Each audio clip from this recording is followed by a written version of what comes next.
The night my husband told me he had a business trip lined up, something inside me stirred with unease.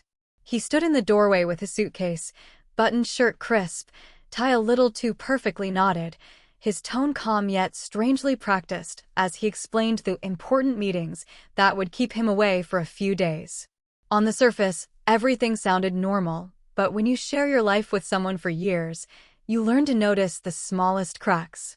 It wasn't the suitcase or the ticket email he showed me, it was the way his eyes didn't meet mine as he spoke, the way he fumbled with his phone as if guarding it from my sight. Those details lingered in my mind long after he left, tiny sparks of suspicion that I couldn't quiet no matter how much I wanted to trust him. The first clue arrived not in some dramatic fashion, but in the silence of a late evening when I was folding laundry. I found a receipt in his trouser pocket, one that didn't belong to a man preparing for a professional trip. A dinner reservation for two at a restaurant we had once visited together on our anniversary, scheduled for the same night he was supposed to be away. My heart raced as I held that slip of paper, the familiar name of the restaurant burning into my memory. Logic told me it could be explained, that maybe he had used his card for someone else or perhaps it was unrelated. But deep down, instinct whispered otherwise. The second clue came when I checked the airline confirmation he had proudly displayed in his email earlier. I wasn't snooping, not at first, but something made me revisit that moment. I realized the email lacked the tiny details I'd usually see in an actual flight confirmation, the seat assignment, the booking code, the reminder link. It looked official enough for someone skimming, but not for someone who paid close attention. He had underestimated how closely I read things. By then, the unease in my stomach had hardened into suspicion. I began piecing together the inconsistencies like fragments of a puzzle. His suitcase, for instance, wasn't as heavy as it usually was when he packed for trips. When I casually mentioned needing to iron one of his jackets before he left, he brushed it off, saying he wouldn't need formal wear this time, only casual shirts. That detail stuck with me because his so-called meetings were supposed to be with executives. What kind of executive gathering required nothing more than casual shirts? I could have confronted him then and there, but something in me held back. I needed more than scattered pieces of doubt. I needed certainty. That night, unable to sleep, I scrolled through my phone, retracing his social media activity, his location check-ins from past trips, comparing patterns. Normally, he'd send me pictures of his hotel room, sometimes a quick selfie at the airport. This time, nothing. Not even a casual message of, just landed. He was keeping quiet on purpose, perhaps believing silence would prevent me from noticing. But his silence screamed louder than words ever could. I started noticing how his so-called preparation for the trip didn't align with his usual routine. No late-night calls arranging agendas, no printed documents scattered across his desk. Instead, he seemed restless, checking his watch, scrolling on his phone, replying with vague answers whenever I asked simple questions like what time his first meeting would start. My husband had always been detail-oriented, always eager to talk about his work. But suddenly, when it came to this trip, the details vanished into a fog of generalities. The morning he left, I watched him hug me with a smile that didn't quite reach his eyes. He grabbed his suitcase, kissed my cheek, and said he'd call me once he landed. Hours passed, and the call never came. Instead, I found myself staring at that receipt again, my fingers tracing the restaurant's name. I realized that whatever this business trip was supposed to be, it wasn't about work.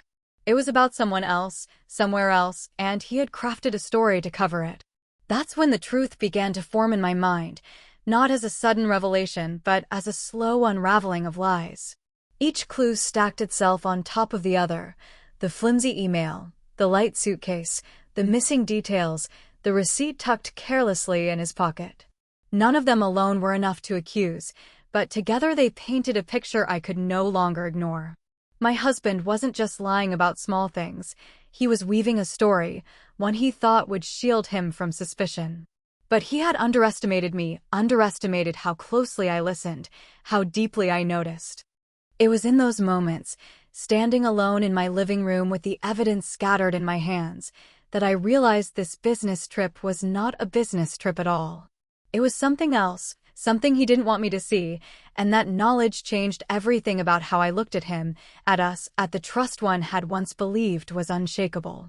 The first clue may have unsettled me, but it was the small, almost insignificant details that began to stitch together a much larger truth. Suspicion doesn't usually arrive like a thunderclap. It creeps in quietly, slipping through the cracks of routine. I found myself replaying conversations in my head, dissecting his words as if they were coded messages. He had always been a man of precision, the kind who prided himself on being punctual, on having a clear story for everything. But this time, his story was riddled with gaps. He mentioned flight times, but never the airline. He spoke about meetings, but never about names. He described the city, but left out the hotel. It was as if he had built a house of cards, expecting me not to blow too close. The smallest inconsistencies began to pile up. One afternoon, while sorting through laundry, I noticed his favorite dress shirt missing from the hamper. It wasn't unusual for him to take that shirt on trips, but he had specifically told me he didn't need formal wear this time. That shirt was unmistakably meant for more than a casual dinner. It became another loose thread in the unraveling fabric of his story. Even his cologne betrayed him. On the morning he left, I caught the faint, expensive scent lingering in the hallway, a fragrance he reserved only for special occasions. Business trips never called for it. He wore it when he wanted to impress, when he wanted to be noticed. I remember standing there in the empty hallway, inhaling that fading scent, realizing it was not meant for me anymore. Technology also played its part in revealing what he tried so hard to hide. I noticed his phone glued to his hand more often in the days leading up to the trip, his screen angled carefully away from me, his laughter at text messages that he quickly dismissed as work updates.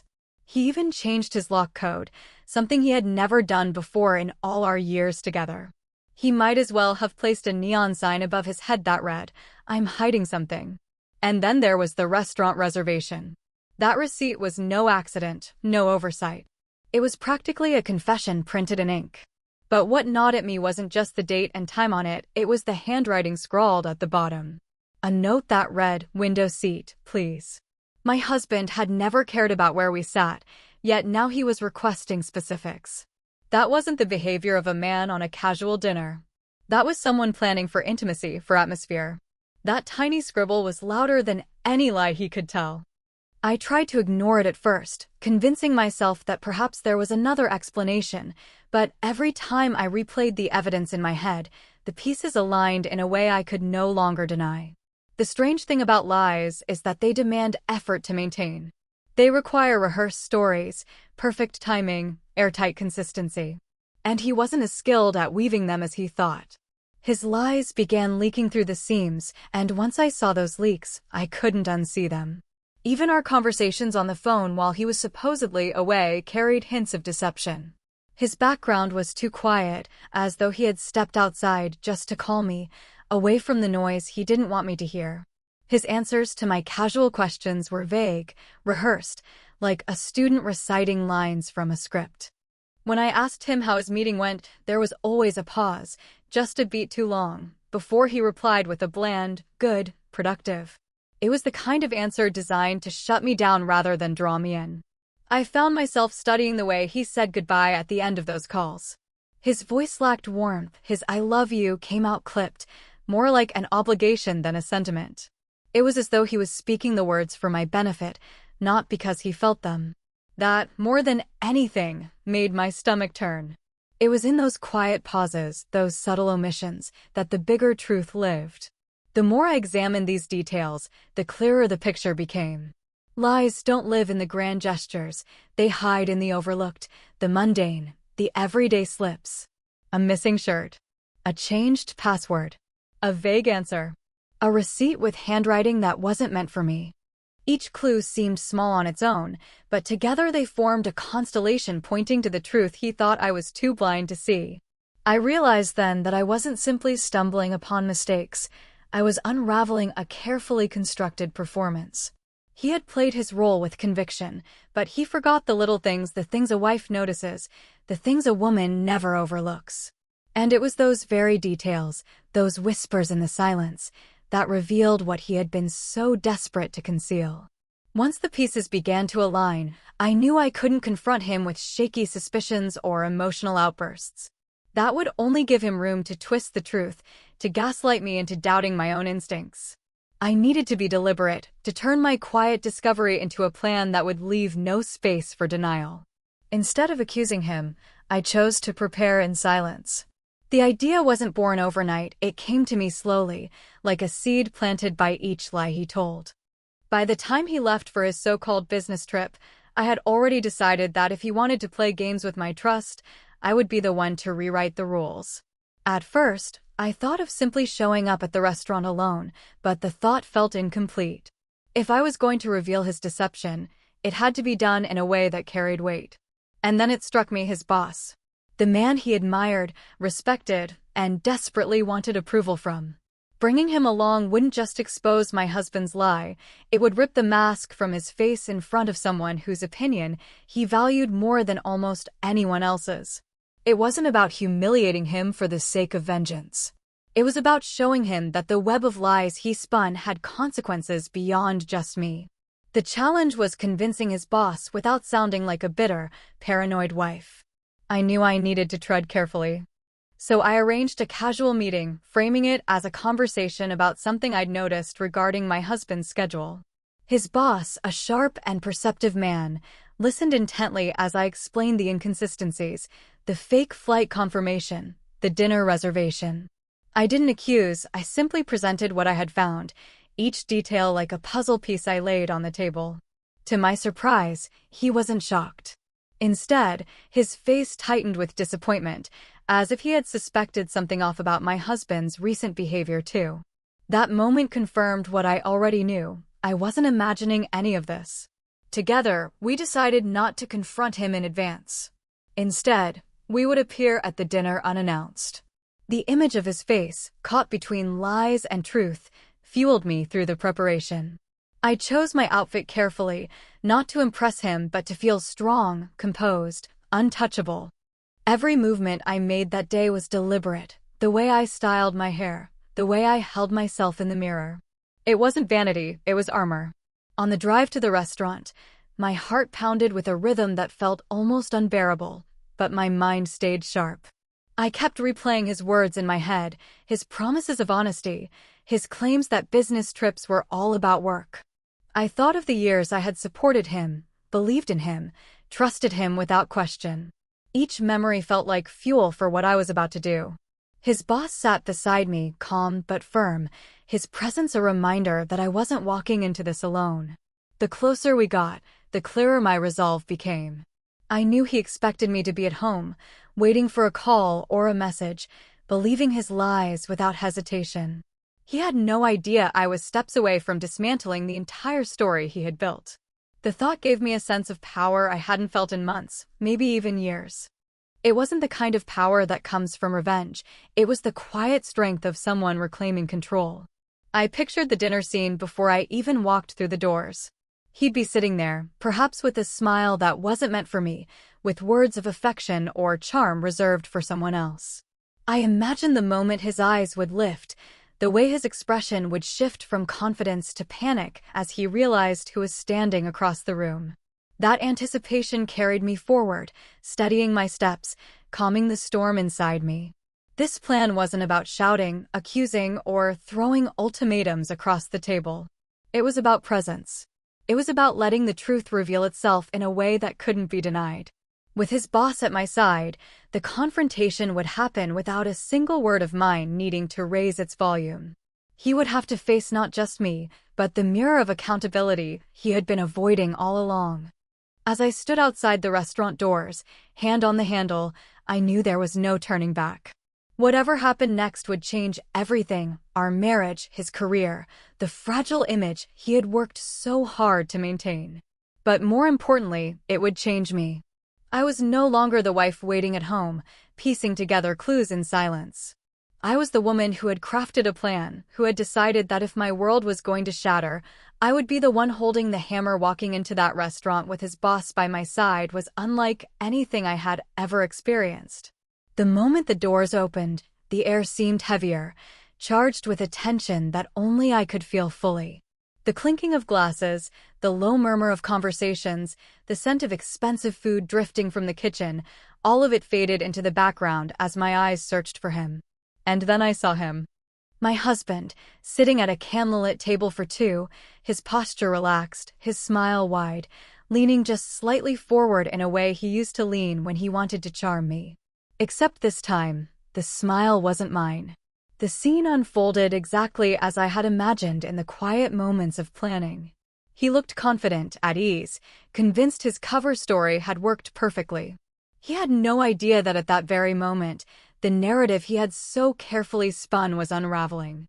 My steps echoed across the floor as I walked closer, and for a few seconds, he didn't notice me.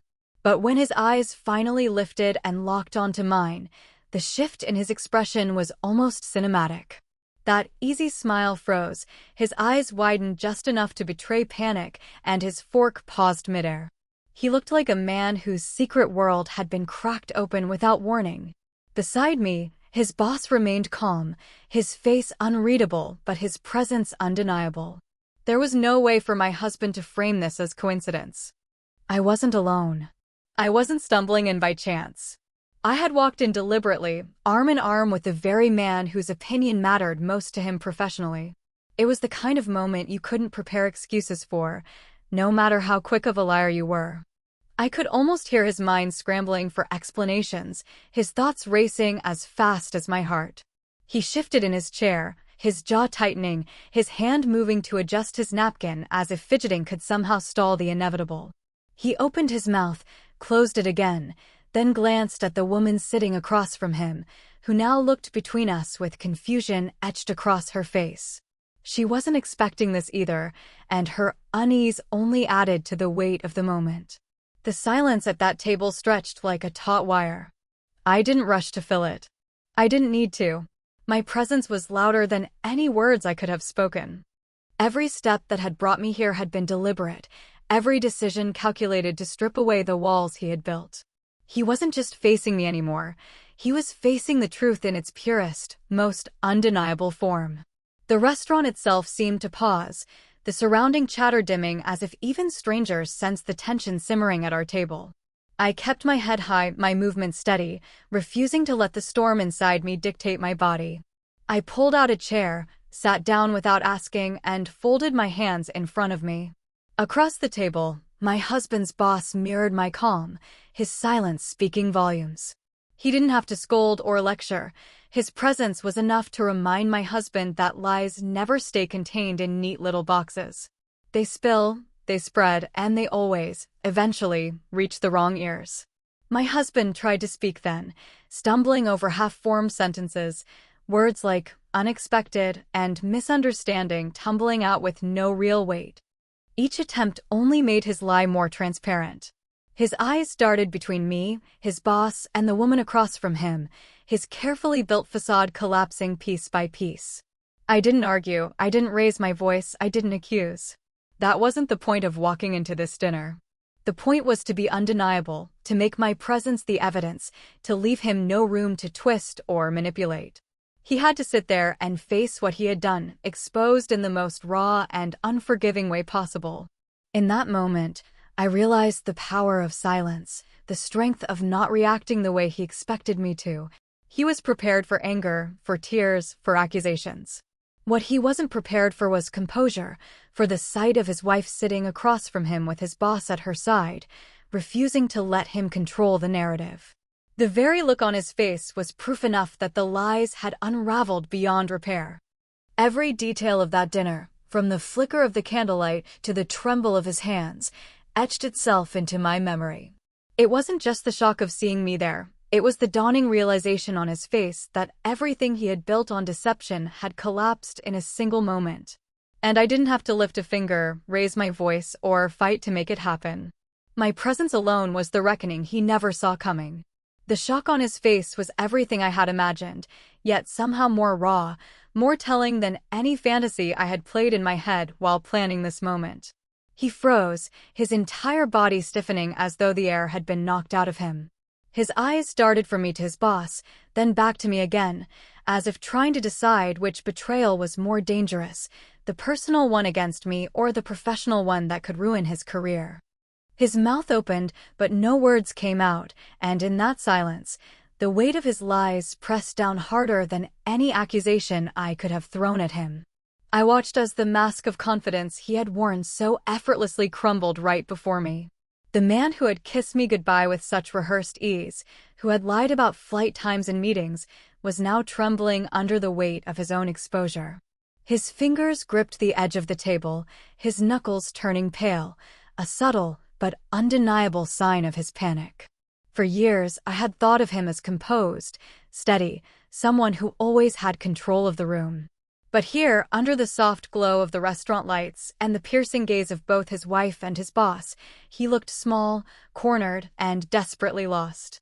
The woman across from him shifted uncomfortably in her chair, her eyes scanning between us. She wasn't the focus of my attention, but even she couldn't hide the unease etched across her face. Whatever story he had fed her to justify this dinner was dissolving as quickly as the one he had tried to sell me. She leaned back slightly, distancing herself from him as though she didn't want to be tangled in the fallout. Her reaction was another blow to his carefully constructed facade. The silence that hung over the table was almost suffocating, but I let it linger. I didn't rush to speak, and neither did his boss. That silence was deliberate, forcing him to fill the space with his own unraveling attempts at explanation. When he finally did speak, his voice cracked, low and strained, the words tumbling out in fragments rather than full sentences. He muttered about coincidences, about business discussions that had been taken out of context, but even as he said them, the lies rang hollow. His boss's expression didn't shift, calm, steady, disappointed in a way that said more than any reprimand ever could. I could see the exact moment he realized there was no escape. It was in the way his shoulders slumped, the way his eyes avoided mine, darting instead to the candle flickering between us, as if staring at the flame could burn away the reality he had created. He wasn't just caught. He was cornered, his lies stripped bare in front of the two people who mattered most in the separate worlds he tried to keep apart. What struck me most wasn't his words, but his body language. The way his jaw clenched as though holding back a scream, the nervous tapping of his foot beneath the table, the way sweat gathered at his temples despite the coolness of the room. This wasn't the composed businessman I had lived beside. This was a man unprepared for consequences, someone who thought deception could last forever. The restaurant around us carried on as though nothing unusual was happening, waiters delivering plates, couples laughing at nearby tables, glasses clinking, but our table existed in its own reality, frozen in a storm of betrayal and revelation. I caught the faintest reflection of us in the window beside our table, me, calm and unshaken, his boss, stern and unreadable, him, pale and panicked, her, shrinking into her chair. It was a portrait of a lie dismantled, captured in a single glance. Every word he stumbled over only deepened the silence that followed. He was scrambling, grasping for a version of events that could redeem him, but every attempt fell apart under the weight of the truth already laid bare. His voice shook, his excuses tangled over one another, and with each failed attempt, I could see his confidence drain further. It was no longer about saving face, it was about survival, about clinging to any shred of dignity he could find in a situation that had already stripped him bare. The more he floundered, the more I realized I didn't need to press, didn't need to accuse or argue. The truth was already doing the work for me. The shock on his face, the panic in his voice, the way his carefully constructed image collapsed in front of both his wife and his boss, that was the real revelation. No words of mine could cut deeper than the silence that surrounded him. No confrontation could be more devastating than the simple fact of being caught, exposed, and powerless. And as I sat there, watching him unravel, I knew that this moment, the shock, the fear, the unraveling of lies, was something he would never be able to escape, no matter how many excuses he tried to build afterward. It was etched into the very fabric of who he was, laid bare for all to see, and nothing he did could stitch that mask back together. In the days after that dinner, I began to see myself in a light I hadn't recognized before. For so long, I had defined my strength by how well I supported him, how gracefully I overlooked the little cracks, how faithfully I believed in the vows we once exchanged. But betrayal has a way of reshaping you, stripping away illusions and forcing you to stand taller on ground you never expected to walk. That night didn't just expose his lies, it uncovered a version of me I had kept hidden, a version that knew how to stand unshaken in the storm rather than crumble beneath it. I remembered the way I walked into the restaurant, the way my heart was pounding yet my face remained calm. That composure was not an accident. It was the moment I understood that strength isn't always about fighting with raised voices. It's about choosing presence over chaos, silence over hysteria, clarity over confusion. In the mirror afterward, I didn't see the woman who had been lied to. I saw the woman who had chosen not to be blindsided again. And that realization became the foundation of something stronger than any promise he had ever made to me. Trust once broken doesn't mend with apologies or explanations. It forces you to reassess everything, your choices, your boundaries, your worth. I began to think back on all the times I had silenced my own instincts for the sake of peace, the times I had brushed off small inconsistencies because I wanted so desperately to believe the best in him. I realized that my kindness, my patience, my willingness to forgive had been mistaken for weakness. What that dinner gave me was the sharp clarity that strength doesn't mean endlessly enduring, it means knowing when to stop carrying someone else's weight. Even his boss's presence that night reminded me of something important. I had walked in with someone who represented truth and accountability, and it struck me how often I had carried the burden of truth alone in my marriage. I had been the one noticing the signs, connecting the dots, questioning the silences, while he continued weaving lies without ever considering how much strength it took to endure them. That imbalance shattered the moment I decided to stop protecting him and start protecting myself. The silence in the restaurant that night was my turning point. Watching him crumble without me saying a word showed me that I didn't need to fight for recognition or validation. I didn't need to beg for honesty or demand respect. I already had the strength to command it simply by refusing to play his game any longer. And that strength wasn't born in a single night. It had been building quietly inside me all along, waiting for the moment I would finally call upon it. In the aftermath, I found myself less shaken by his betrayal and more empowered by my response to it. I didn't collapse. I didn't lose myself in his lies. I didn't allow his choices to dictate my worth. Instead, I discovered that betrayal can be a brutal but undeniable teacher, stripping away illusions and leaving behind something unbreakable. The more I thought about it, the more I realized that my story was no longer about him or what he had done. It was about me and what I had chosen to become because of it. Strength, I realized, isn't measured by how tightly you hold on to someone else. It's measured by how firmly you stand when they try to break the ground beneath you. That night could have shattered me, but instead it became the night I stood taller, the night I found a voice louder in silence than his excuses could ever be.